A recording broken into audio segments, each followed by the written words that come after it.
All right, let's go. Yeah, we can see it.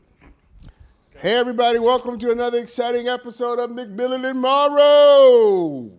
Welcome back. Nobody applauded. I don't know what's going on. A little applause, people, you know. We're going to insert that. Yes, we are. I'm Dr. Sean McMillan. This is my co-host, Rich Morrow. What up, what up, what up? And we are back with another set of salacious, scandalous, gossipy stories. I got you listening, don't I? I pulled you in right there. Well, some of these stories might relate to some of that, but a lot of these stories relate to all of us because these stories are about what all of us are capable of. And the first story isn't even, I guess it stems from what we're capable of, but it shows what technology is capable of because, you know, the direction we're going, technology is starting to take over little by little. And first story is in Arizona today, Doc. According to People, imagine this. There was a mother that was on a trip away from home when she got a call from an unknown number, right? She answered the phone and she hears her daughter's voice crying and sobbing, saying, "Mom, these men have me, they're bad men, help me, help me, help me." Then a man gets on the phone saying, "Put your head back, lie down," and then proceeds to tell her, "This is how it's gonna go. You call the police, you call anybody, I'm gonna pop her so full of drugs, I'm gonna have my way with her, I'm gonna drop her off in Mexico." Literally the threat. As her daughter's voice was heard, you know, pleading in the background, he demanded the ransom. And meanwhile, the mother had another person call her house to ask where her daughter was, and her husband replied that her daughter was upstairs in her room. She hung up and realized that it was a scam. So, long story short, they're using AI technology to clone people's voices because you can do that on different apps with the technology. And they're using it to kidnap and get ransom money from people, you know, by pretending that they've actually kidnapped someone and, you know, are demanding ransom. And that's kind of in line with what we typically talk about on this show and how humans love to take things too far. We can't really help ourselves as a species, it feels like. And this is very dangerous because obviously you look at the cause of this, the root of it, it's because people are, you know, dealing with tough times and taking advantage of these things that are coming about. But I don't know how you even have AI exist in a world without this being a possibility. Okay. But is there like a... I mean, the scammers were never caught. Okay. So that's what makes it really tough. But what's your question? My question is, I don't know how... It's just terrifying. I don't even know if I have a question in it. I don't know how we avoid these situations happening with technology becoming more advanced. People are gonna find ways to take advantage of everything that we do. And this is one of those examples of, I mean, for a parent, I don't have any kids yet, but I can imagine how my mom would react in this situation. For a parent, that's gotta be one of the most scary situations that you could probably be in. I just had a totally devious thought. I know you did probably, like some parents might. My thought was, come get them. I was gonna say, some parents might be like, all right, you can keep them. I was like, you want them? Come, don't tell me about no ransom because I'm not paying to get these jokers back. And I definitely saw that coming from you. But for, you know, like... You have to pay me to take them back. But for the parents that are naive and really wouldn't know any better, some people don't even know AI exists still. So imagine you hear what really does sound like your kid's voice pleading, and you are almost even led to think that they're in harm's way and could potentially even be... Somebody could even say that they've already harmed them, you know? There is something, because... Another AI story. Hold on. So the look I gave him? Yeah. Is wearing on my nerves. But there is, and if you have another one, you should probably delete it. Because I'm done with the AI. But there is something interesting in this story, and it's what the mother did. And that is she confirmed what she heard. And the wisdom in that, there's so much wisdom in that. You never take information from one source. Yeah. You never think because I saw it on Google or YouTube that it has to be true. That's the truth. You have to verify the claim and have multiple sources before you act on information. Don't be lazy. So the AI voice called, she called home. Right? Isn't that what you said? Where she knew she was supposed to be. Right. And she found out, no, the little girl's upstairs. And if we would just apply that to every area of our lives. Yeah. Just because somebody says that they love you doesn't mean that they love you. Mm-hmm. People can say LOL and not be laughing. Of course People they can always say LOL. Of course they can say I love you and not mean it. You have to check and have multiple pieces of evidence, multiple sources for what you're willing to believe. Yeah. We have this is an amazing time. Mm-hmm. We've almost gone back to right after the Middle Ages in our capacity for belief. Yeah. We believe in things without any rationalization, no proof, no nothing. We just believe it. If it shows up on my phone, I believe it. Yeah. If it's on a screen, it's got to be true. No, it's not. So everybody watching, let this story, forget about the whole AI. I mean, because whatever. We talked about that. Yeah. The part of this story that I find interesting is the mother's wisdom. She used her common sense. To check and prove that this was the case. And if somebody wants to live their life with you, make them prove it. If somebody wants to have your hand in marriage, make them prove it. You say, Dr. Sean, how can you make somebody prove it? Don't rush into it. Mm-hmm. Don't give in right away. Let time be the thing that teaches you what somebody is about. And who they are. Yep. I'm trying to tell you. You want to be my friend? Be my friend when I'm broke. Mm-hmm. Let's see how friendly. Then I know you can handle. Let's see how friendly you are then. Mm-hmm. And what do they say? They say, you don't really know someone until you do something they don't like, right? Not they say that. I say that. I'm saying that's a quote that I've heard around. No, you've got that from me. I've heard it from you too. No, it came from me. I've heard many people say this quote. No, because they got it from me. Okay. They say. So if I saw it on TikTok, it was from him. Yes. Yes. Yes. But it's true though. And it's like if you can't love me at my lowest, you can't be there with me when I'm at my highest. Like that's how I feel about everything. And only time will tell. And that's why it's always been amazing to me, people that rush in relationships. You know them type of people that are dating somebody and then they get out of a relationship and you look up a month later and they are somehow in love with somebody else already. Have you seen that? Yeah, me. Yeah, I see that. Me. I do that all the time. Well, to an extent, I actually feel you on that. I have had I'm about to say, don't make me tell people what you do. Not actually being in love with this person where I'm willing to, actually commit and have, these such strong feelings that, like, my life feels like it's almost already, being coexistent with theirs. And it's like, no, like, it takes me time to really develop strong feelings for anybody. It doesn't take me time at all. Like, I can have initial strong feelings. Oh, no. But I know that that's, more so based off of, that first impression that I got of that person more so than actually knowing them. I've been able to differentiate that because I think growing up and going to school, like in Florida, helped me a lot. There was a lot of attractive people all the time around me, and I was like, caught myself like, damn, I feel like I'm falling in love every day, and I had to kind of check myself and like, look, all of them ain't gonna be worthy of me giving them myself. But I did have those feelings initially where it was like almost every time I stepped out the door, it was like, I feel like I could have got married 50 times today. And it's a crazy feeling. But to understand and have the discernment though of, checking your temptation and knowing the difference between what's lust and what's actually love is a whole different story. Right? And what is the difference, according to you, between lust and love? Well, I feel like love is when you're willing to do and care for others in the same way that you would, care for yourself, And what is lust? Lust is, I feel like, all surface level. It's the shell. You like the shell. You like what you see. You might want to test drive the car, but you don't really know if you want to buy it yet. And, love is one of those things it's hard to even describe to me because love is so unique and such a higher, degree of everything than anything else.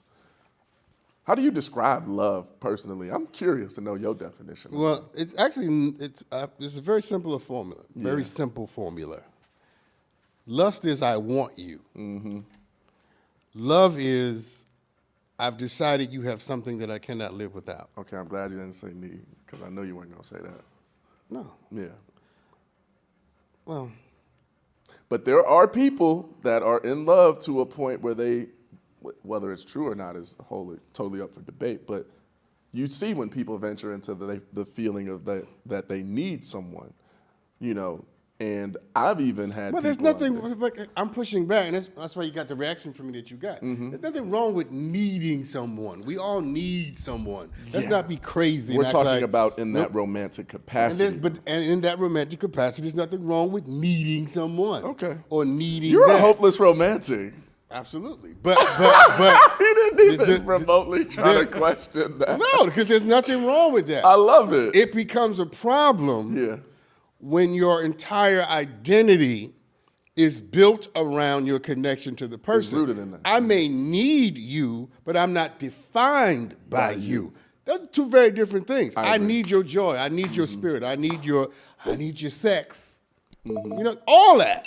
So you don't know if that's more of a want than a need? Listen, I'm not going to quibble in the language. I'm just curious. I'm curious. No, I'm avoiding that because that's going to take us into something else. A whole other rabbit Yeah. hole. So we You like it? I do need it. Your distinction is philosophically valid. Okay. But I'm going to jettison it, put it Go aside. stay away from there. Yeah, because it's going to take me into It's a whole deep rabbit hole. Yeah, I got it's it. It's an analytic rabbit hole. Okay. Whether it's want or need, I'm saying there's nothing wrong with that. I agree. Okay. And as a human being, you do yourself a favor and to show the courage to admit it. A part of the reason why most men mess up relationships is because we can't admit that we want or need somebody. And you have somebody willing to give you the world, stand with you, fight with you, love you, and you can't even admit that this is the thing you need and want. And do you think lust gets in the way of that because you want so many other things too? Well,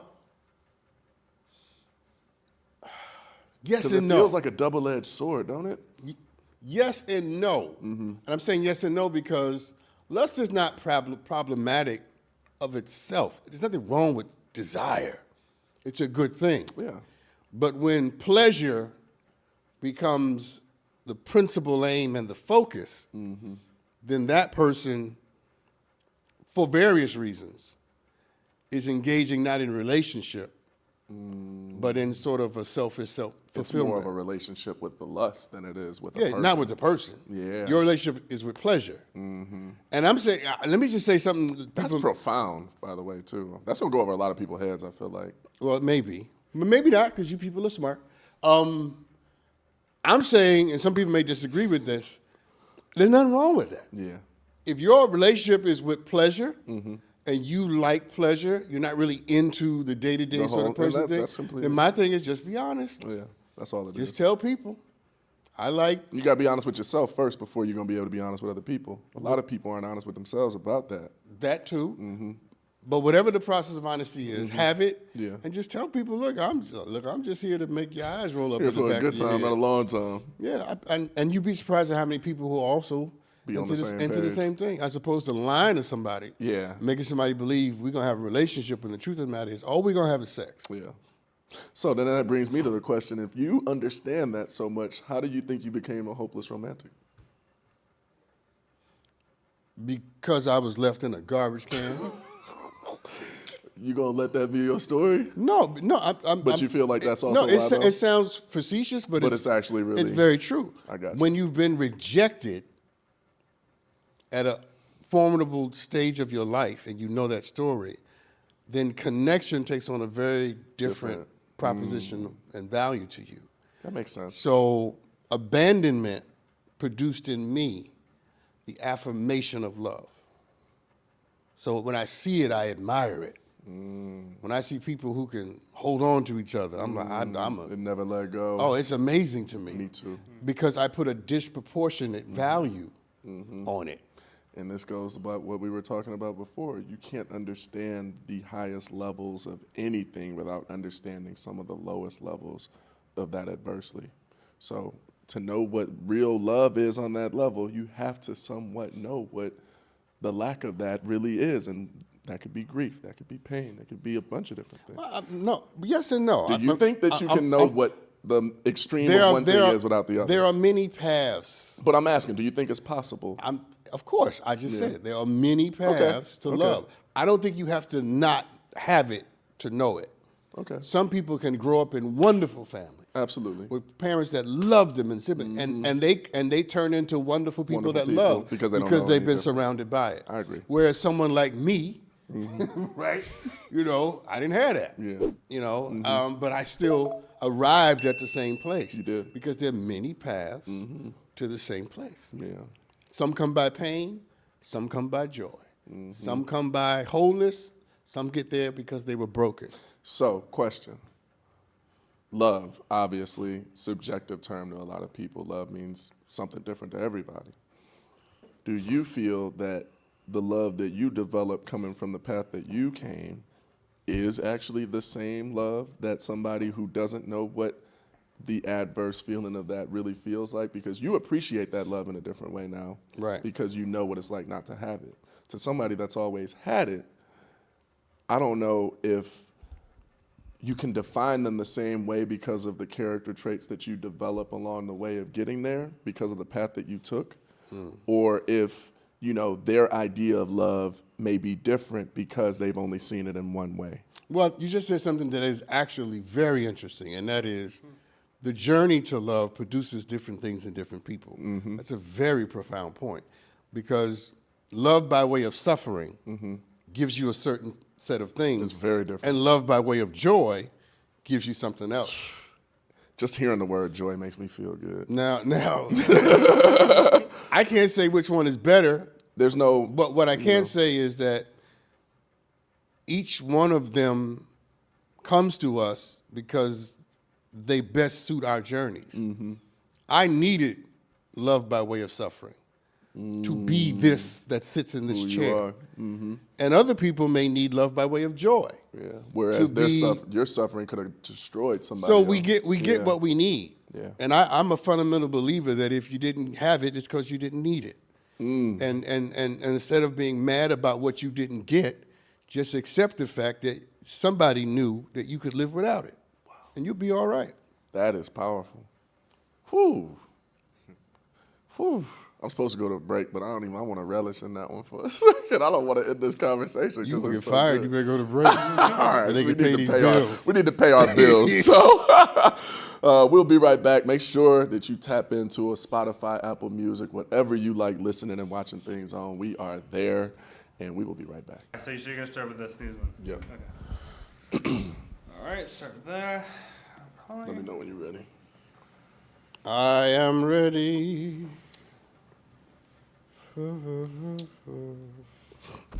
Starting on my close-up, Aaron. Yeah. Unless you guys would prefer to start with the wide. Oh, no, this is fine. Yeah. 'Cause we usually come in with you talking. Close up. Okay, welcome back. I'm curious to know how you're going to feel about this one, which I always am curious to know how you're going to feel about everyone, so it shouldn't be surprising. But do you hit snooze every morning when you wake up? Yep. You do? How many times? Just once? No. Said it Way more than hell once. no. Depends on the morning, but yeah, no, at least. You're not one of them people that'll set like 5 alarms back to back to back to back to back. No, depends on if I got to catch a plane. How important getting up If I is. got to catch a plane and I didn't go to sleep early enough, I'm setting like 4 alarms. Really? Okay. Yeah. Okay. I'm the kind of person, I just hit snooze over and over again. And I'll wake up every 10 minutes if I got to, but I still find a way to go back to sleep. According to the LAD Bible, the advice against hitting the snooze button on your alarm in the morning has a scientific basis known as sleep inertia. Did you know that? Sleep inertia, No. You ever heard that term? No? So a sleep expert explains that when you drift back into sleep after waking up, your brain starts a sleep cycle that takes 75 to 90 minutes to complete. So when the alarm goes off again after a short snooze, you might be interrupting your deep sleep phase, for the first time when you wake up, leading to that groggy, kind of exhausted feeling where you're kind of like, I'm in a fog. And it takes your brain about 4 hours to fully recover from sleep inertia. So, they're arguing that instead of snoozing, it's recommended to get up when the alarm rings to avoid disrupting your sleep cycles.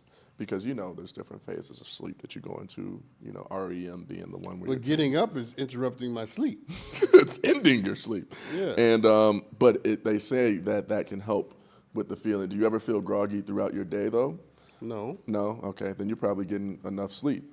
But to people like me who never do, like, I know if I snooze too much sometimes, like this morning, for example, I probably hit the snooze button 2 or 3 times. So did I. I hit it like 4. Yeah, which is about the average if I don't have a super duper hard, out that I need, But I've also noticed that, like, even times where I'm excited, say I got something I'm super excited, not that I wasn't excited about getting up this morning, but say I have something that I've been waiting for a long time, and I had a hard time sleeping, and this is even on little sleep. When I jump straight out of bed and I just get moving and I get that motor going, I do tend to have more energy, I feel like, at least in the initial start of my day. I might be groggy later on, but I don't think that extra 10, 20, 30 minutes that I spend snoozing really does have a huge impact on my day. Okay, so let's bottom line this. Do you believe the research that they're purporting or not? To an extent. Because I do feel that it starts my mornings off better. But I don't know if me snoozing anyway really does have a big factor on my day, because I'm kind of groggy regardless, at some point once I get tired. I don't know. I mean, I have no proficiency in sleep. You sleep well. Do you sleep usually about the same times every night? Depends. Like, I've been going to bed really late lately. Have you? And it doesn't affect you the next day? Like, really late. Like real late? Like 3, 4 in the morning. And what time do you wake up? 7. So on 3-4 hours of sleep versus 7 to 8, how do you feel? Same? Mostly. Really? Mostly. I may get a little tired, but I'm not like dog tired. You know what's funny that just hit me, and you're going to laugh about this? What? I'm way more tired when I'm broke. Way more tired when I'm broke. See there? Like, it is. Depending on how I feel, it's not just financial, but about the state of my life, usually dictates how I feel when I wake up and So when you're more financially secure, you're ready. I'll be excited I'll be ready to go take over the world every day. I can get up. I damn near don't have to sleep. But you shouldn't give money that much power. I shouldn't, but that is chemically how I feel, and whether. But it's not chemical. That's how I feel on the inside. How you feel is irrelevant. It's not chemical. It's just what you believe. It's how you think about it. So then how do you answer genuinely yawning throughout your day, having the same things that you may be doing if you had, it's called a different situation? Depression. It's all mental. It's called depression. There's a word for it. There's a word for it, son. All right, guys, I'm depressed. It's cool. It's called depression. But it's funny, though, because I've actually noticed it over the years, though. I'm like, damn, like, I've had times, Doc, where, you go from having $50 in your account, and then you look back and you're like, oh, I got a few grand in here all of a sudden. You get my more mood energy. instantly. Energy. The dopamine from that is like, because $5 sex. in your account will depress you. Yeah, you're right. And you get sleepy like, I can't go nowhere. I can't eat. I can't afford nothing. It's depression. And I don't want to laugh at it, but you've been depressed. I've been depressed a lot. Yeah. So for me, it's crazy because I'm such a happy person full of life that wants to enjoy every day of life, And you making it very clear to me that it's depression. Why are you laughing? I'm talking about depression. He breaks out laughing, people. Isn't that the weirdest thing ever? The topic is depression. He's admitting his own depression while he giggles. Because I actually, I never would want that to, define me or own me. But it's crazy how strong and how real that is, though. Like, you literally have a hard time getting through each day when you don't feel good about yourself and the state of your life. Yeah. And, life, I just feel lighter when I got some zeros next to my bank account. And okay, but let's have a session. Yeah, I love this. I'm about this because I just feel like if I leave this like this, it's so fun. Stop. We're not doing the show now, okay? We're actually going to have a session, okay? So Come on, Doc. Just stay with me. Do you know why you feel better when you have money? Because I'm broke. Oh, no, No, because no, I no, have no. money. No, I'm kidding. No, I'm about to tell you why. All right, let's go. It's because security is something you value. If I didn't value it, I wouldn't care. No. If you didn't value it, you wouldn't have the response. Well, I wouldn't have the feelings on me. Yeah. Okay. So when you feel that way, you have to have other things when you don't have money that make you feel secure. Yeah. Do you know what those things are? Food, shelter, and love around me. Those are the top three to me. So when you go into that valley, Go to that. go to those other things. Which I And feel like. they may not prevent the depression, but They show the hell don't. Which they do. he giggles at everything. Because it's And I'm trying to funny. be serious here. I know. I'm laughing at myself. What they will do is pull you out quicker. Yeah. So they won't stop you from going in, but they'll get you out sooner. So the moment you start feeling like, I don't feel like getting out of bed, that's when you know, okay, I need whatever I it need is. to call a friend or somebody yeah. or something. Yeah. I got you. And that's good advice, I think, for anybody. I think we all deal with, different things. Now you see how you obfuscated right there? I did. Because I want to help other people learn from this. I don't want it to just be about We're me. not dealing with them right now. They're watching. You're in the moment. Well, learn from me, y'all. See, okay. obfuscating more. Learn from me. I'm going to take this on. I'm going to own this. I'm going to own my, mental health state right now and how that is shifted through, the different circumstances that I go under. I get it. And the reason why I laugh and that I'm tickled by it is because there's been so many times in my life where I didn't know, and I just let it kind of be something that kind of drives my life at times. And you don't know how long those periods last. You really don't. Like when you're dealing with real depression, it's one of those situations where just like this alarm, like you just want to keep hitting snooze over and over and over again until it almost just does it on its own. I wake up, I want to go right back to sleep. I do something, I want to go just lay down. That's depression. And it's crazy though, because I know my spirit. I know who I am. I know how much life I have in me and how much love I always want to share every day. And even leaning on friends, leaning on, family, understanding the gratitude of, okay, at least I have a roof over my head. At least I'm able to feed myself today. Even if it's not by your own dollar. The blessing in that is that, like you said, I don't know if that was this episode or the episode before, but it's like, how big of a blessing is it to know that somebody knew you didn't need that and you would survive and you were going to be all right.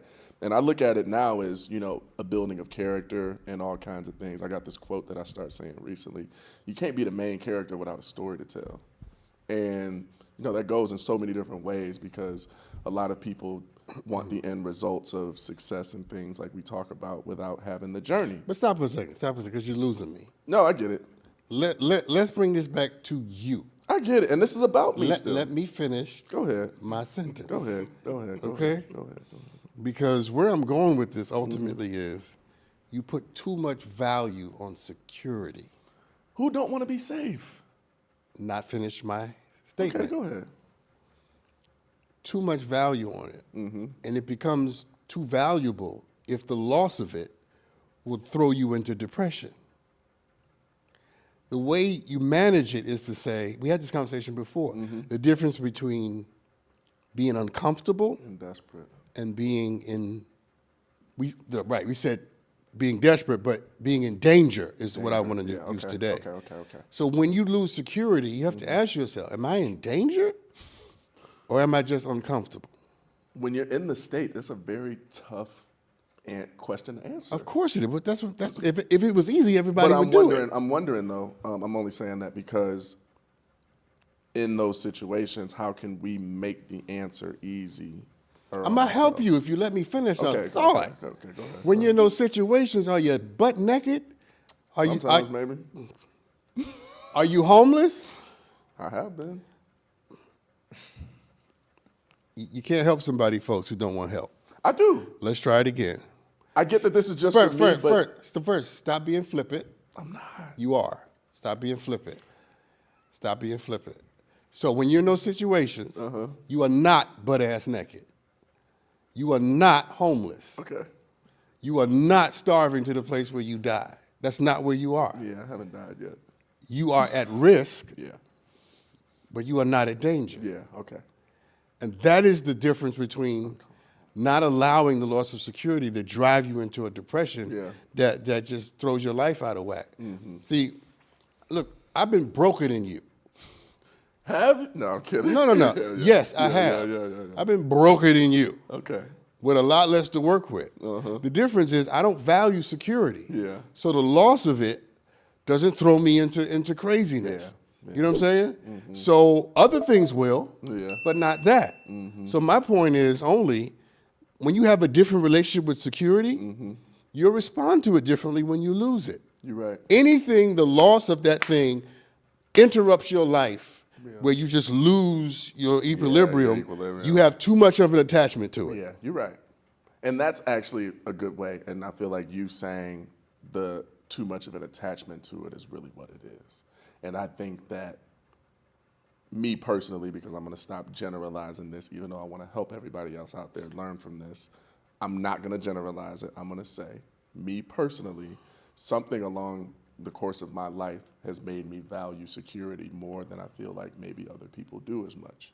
And Own it. Has made me value it more than I should. Say that. Has made me value it more than I should. But should is a shame word because it's like shame on me for valuing it so much. It's like, no, something happened that caused this. Who made should a shame word? That's what I use in acting. Because a lot of times when people Aaron, say when did should, that happen? Who took the vote? To me, should is a shame word because it's like, you know, when you say should about something Should, almost, in this it's case, almost like, oh, no. you shame on you for not knowing better or doing better and not letting this happen because it should be this way.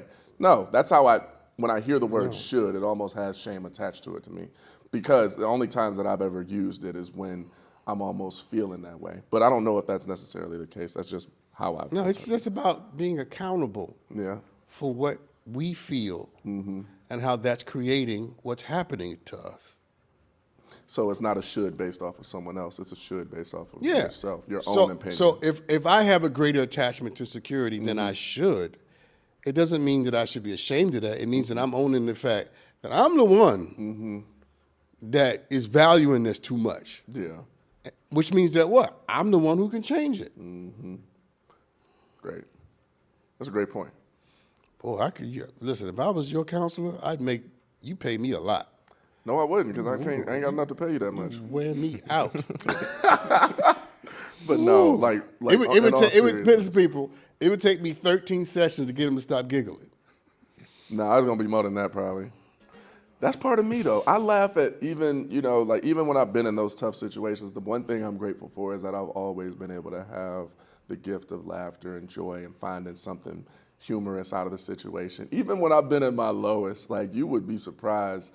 I've had moments where me and my best friend have laughed sitting in our car homeless together. Like this is crazy. We actually, are in this situation. Tyler wants you to move on. No. I actually have a question. What's up? Do you think laughter is a defense mechanism? I was just about to say. I I've think been it told is. that. And I do learned- the same thing. Where It's a when it gets defense uncomfortable, mechanism. I start It is a laughing. defense mechanism. It's a defense And mechanism. I actually had to work on that with acting because in situations where you're put in situations where you want to be, almost defensive. Oh, can I tell a it's story? mask. Go Go ahead. I'm sorry to cut you up. Forgive me. Yeah, you good. This is a story. No, it's a story about us. Yeah. So Aaron and Tyler don't know this. So when Rich and I first met, we met at a gym. Yeah. And, blah, blah, blah.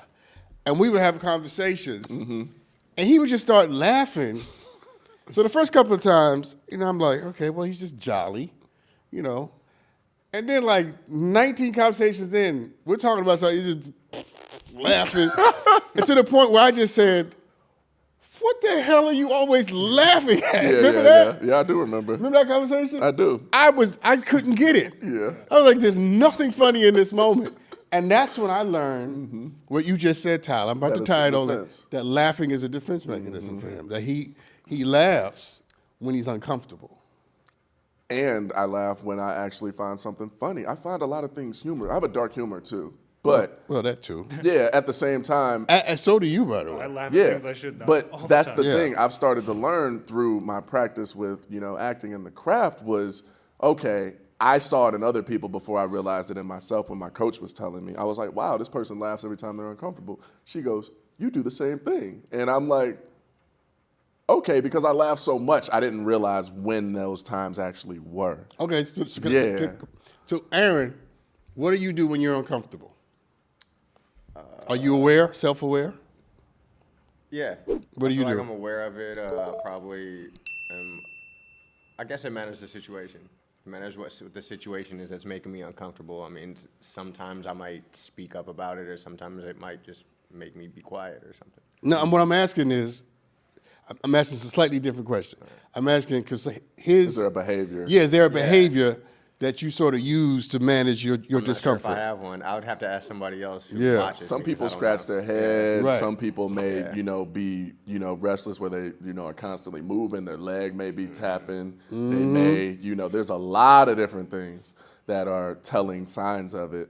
But until you know what yours is, you don't really know if it's a defense mechanism or not yet. And that was where I got the revelation from my coach. Like, okay, now I get to start to find out when that is, because I do laugh a lot, but sometimes I'm laughing because it is actually funny to me. And I'm like, I may be laughing about something in my head that nobody else is even thinking about. And that's Well, it can be part both of it as well. And that's what I was and saying. it can be both at the same time. You got to learn yourself. What's your thing that you do to mitigate, manage discomfort? Well, to manage discomfort, like he said, I do the same thing where I'll either overgeneralize or I'll laugh, to kind of bring the mood up, especially if we're hitting on stuff that is deeper or something that makes me slightly uncomfortable. Though I typically don't run away from uncomfortable conversations. There's always time and place. Like sometimes I can turn it off, but I have to be reminded that I'm doing it. That's why my mentors, those are the ones who tell me like, this is serious. Yeah. Which is what we just went through. That's Yeah, why I'm we went laughing. through I'm it. like, Yeah, because we just went through that. Yeah, yeah, resonates yeah. with me. Because my great love for you, it's uncomfortable for me to see you uncomfortable. But in that moment, I love that, though. but in that moment, I was committed to making sure. to making sure you understood you don't have to feel that way, Yeah. right? You don't have to have the There's same no response. shame attached to Right. it or anything. But what we just modeled is what most people don't know how to do. Is how to be with someone in the moment, trying to give them something, they're not receiving it readily, but not being turned off by that. And not being turned, and still being able to deliver that message. And to say ultimately, my commitment is to you where you are. Right? And even if you're not ready in this moment, I'm not going to respond to whatever disappointment I may feel about that, because I'm not trying to be successful. I'm just trying to bless you. And most people don't know how to do that. Most people in that moment, but if you don't want to take what I got to say, you know what I mean? I ain't gonna say nothing else. For real, gang. I got that from TikTok. Gangy. They the hell with you. Yeah. But love, we go back to where we started. Love will do things that lust won't do. When lust and like have walked away, love sits down. When lust says, I didn't come here for all that. Yeah. Love says, this is exactly why I showed up. And that's why That's the love is difference.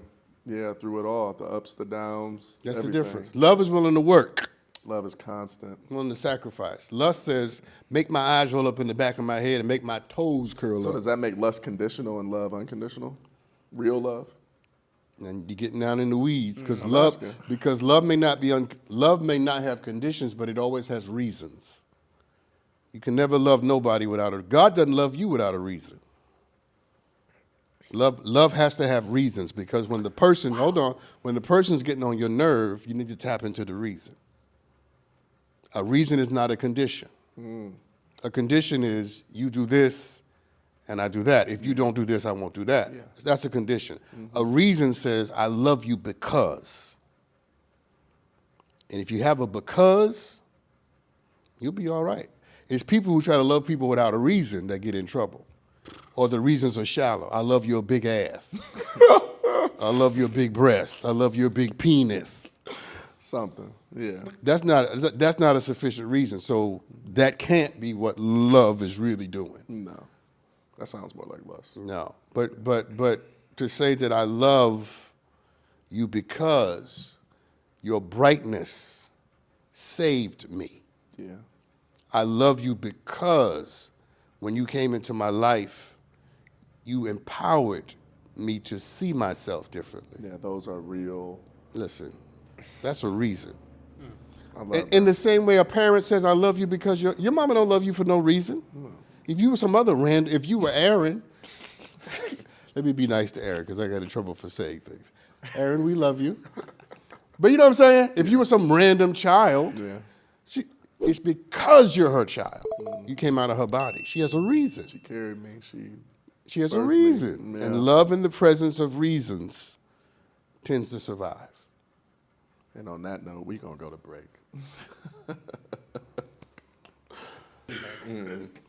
You're Attitude. you're like a triggerer. That one right there. You just like to trigger me. That's my job on this show. If I don't trigger you, we don't get half the laughs we The get. triggering. All right. Oh my God, would you Joke. That was a joke. That was a joke. That's serious. Just don't read a headline on this one. Okay. So We're back. welcome back. Welcome back. We got an interesting little topic going on here that's been happening in the last few years about people trying to open doors on planes mid-flight. Okay? Yeah. So I don't know what you would do in that situation, but that gotta Beat be the one of hell my out of biggest somebody? fears. That gotta be one. I'm holding on to my damn seat. I ain't worried about beating nobody up with the I'm gonna try to get you before you open the door. You're gonna figure out they ain't got no parachutes probably for the passengers on regular commercial flights or nothing. Why don't they have that under your seat? First of all, It's a great they question. put goddamn. Have you ever seen the little thing But that then blows people up? don't really know how to use parachutes. So they wind up dying anyway. People don't know how to use that thing. You got to blow up this float in the ocean with either the life jacket that they give you. Have you ever seen that life jacket? I got friends that steal them every flight they get on. What kind of friends do you have? White ones. Wow. There was Wow. And hold on, wait. And I'm usually doing the racial on this show. Woo! Those are my white friends. The Tyler, Florida ones. The anything Florida you want to say ones. to that? Tyler's white. I was sitting by the passenger door. I was on the on the flight in. I was thinking about it. I'm like, what would it take? Well, just because all you got to do is just pull it. You can do it while sitting there. Do you really think that? Well, I think He about said, what would be it take? And he involved. clearly sees pull handle in the door. It's more of like how many barriers are between me and just sinking this plane. Is it really just pulling this lever? But Not that I would ever do it. no, yeah, make that clear. Let's hope not. But there was a flight where this happened, right? Well, here we There go. is. Let's just go to this. Let's video. go to the video. All I'm going to check show it you. There's a out, check it out. video.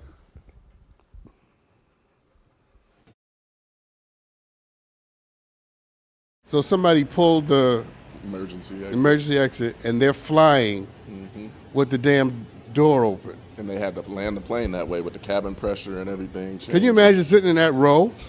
Oh, no. Can you imagine all the air? Now, here's what I heard. I heard that the reason the reason the door was able to open was because they were low enough for the cabin pressure to allow it So to if happen. you're high enough, you might not even open, huh? Well, if the plane's at 30,000 feet, you can't open the door. The cabin pressure won't allow it. So it's not like, 35,000 feet. Yeah. yeah. Well, are you correcting my altitude or my? No. Okay. So my point is, it's not like you can just open the door At 35,000. at 35,000 feet, or there's a certain whatever it is, altitude Yeah. beyond which you can't do it, but beneath which you can. So they said it was only 700 feet above ground when it happened. So that probably is why he was able to do it. Right, Because, right. You know, of that. But what would you do in that situation? Pray, speak in tongues, call on the blood. I would act like an old black mother in church. I would roll around on the floor and tell the devil no. So you'd be screaming at the top I'm of your gonna put lungs. aside all that philosophy. All of that. The hell with Plato, the hell with Nietzsche, Kierkegaard, Bertrand Russell, Wittgenstein. Come on here. You praying to whoever could land The hell with plane. Husserl. Yeah. Sartre, Camus can all kiss my ass. Rorty, as in Richard, Niebuhr, Reinhold Niebuhr, Richard Niebuhr, Paul They Tillich. all. They forget all- of them at that point. Michel Foucault can take a leap off a high building. When you open the door of the plane, I'm going to Jesus. The blood. No, honestly though, Huh? Take these damn headphones off. Have you ever been on planes where people have started praying though because of the? Oh, I got a story. Here we go. Let's go. Listen up, Tyler. What are you about to say? No. Okay. I'm curious. So don't get mad at me because this is happened in Africa. Okay. All right. Okay. I'm just saying. So we're flying from South Africa to Zimbabwe. Mm-hmm. And What a flight, first of all. That's Yeah. a slight flex. yeah. First of all. How's that a flex? People. Slight flex. Anyway. So we get on the plane and we're on Air Zimbabwe or Air South Africa. Mm-hmm. So the plane is about to land and it touches the ground and takes off again. Oh, it bounced and And it's nothing but Africans on the plane. yeah. Tyler, none of your people are there. And the Africans went ham. They went crazy. I mean, they went crazy. They knew something was wrong. No, it gets worse. Oh, they felt like the something. plane circles and does it again. Touches the ground And comes back up. and comes back up. Was this a little plane? No, this was like a regular. Like a commercial flight? Now I'm nervous. I would have been real nervous. When I tell you the Africans went into full-blown worship, It was for real. they called on Umvaling Haki. Umfulum. Those are real names for God, by the way. They called Modiri and Modifi. Yeah, they was. They went into full African worship. So you was really scared. And I joined with them. You was like, You hear me? They were speaking Kiswahili, and I was speaking in You learned it tongues. that I was speaking in the Holy Ghost. You hear me? I was like, what the hell is going on? Like if they praying like that, I need to be praying like that. What is going on? So the pilot finally comes on, and he says, oh, we are so sorry. There was a plane in the runway. We could not land. We had to take off twice. We're going to try it again. Listen. This is a true story. So he makes a third pass, doesn't even try to land. Then he makes now I'm questioning the pilot. You're like, what is going I'm on? like, Jesus. No, this is the actual prayer. You know that I work for you, right? Yeah. You know you can't let me die on this plane. Can't let me down. Oh, here's the best part of the story. I was on the plane with Jesse Jackson, the Reverend Jesse Jackson, and I thought to myself, if I die on this plane, Jesse Jackson gonna be the he's the only person they're gonna care about. He's the only person they're gonna care about. They can care less that I died on this plane. You're gonna be like, Jesse Jackson Sr. dies with 68. with You have been one of them passengers. 200 other passengers. I was like, I Lord, can't go out like that. Lord, You got both of me to that. sweet little baby Jesus, you cannot let me die an irrelevant passenger on the plane with Jesse Jackson. So, God so they bless circle Jesse. one more time, and then he lands, and we had a praise break. I bet y'all did. Man, you know they say keep your seatbelt on? Everybody was out. Them Africans care about that damn seatbelt. They were in there dancing, shouting, and I was right with them. I wish this was on video. I did my two-step. Oh man. Listen, when you think you about to die, you don't give a damn about decorum. About nothing. Oh, that's good. About decorum. You don't care about decorum when you think you about to die. No, man. Whew, that is hilarious. That beat my story I was gonna tell for sure. Listen, That is hilarious. Oh my goodness. I almost died in Zimbabwe With Jesse. with Oh, Jesse. man. Don't call him Jesse, Reverend Jackson. Reverend Jackson. A little respect for that Jesse man. Jackson. I got a lot of respect for Jesse. Yeah. But man, it would have just been a headline and some passengers. We need a break after that. Man, we need to end the episode after that because I think we're at the end of it. But yeah, my whole thing for that was I was curious if you've been on those flights where people start praying because it is traumatizing. It's happened to me on a flight with my teammates in college and I thought it was over. That turbulence can get real up there. And that wasn't even turbulence. He just kept on We're going. land. That's listen. Anyway, thank you for tuning in, everybody. We will see you next time on McMillan and Morrow. I think I lost some weight today laughing.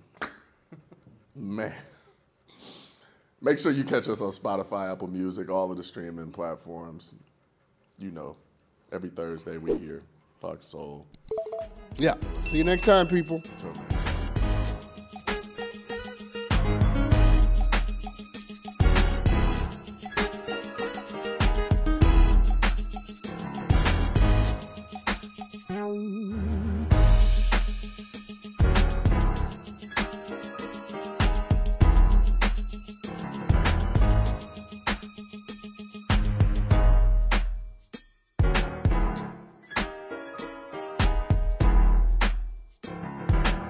The content on McMillan and Morrow is provided as commentary on news and current events for entertainment purposes.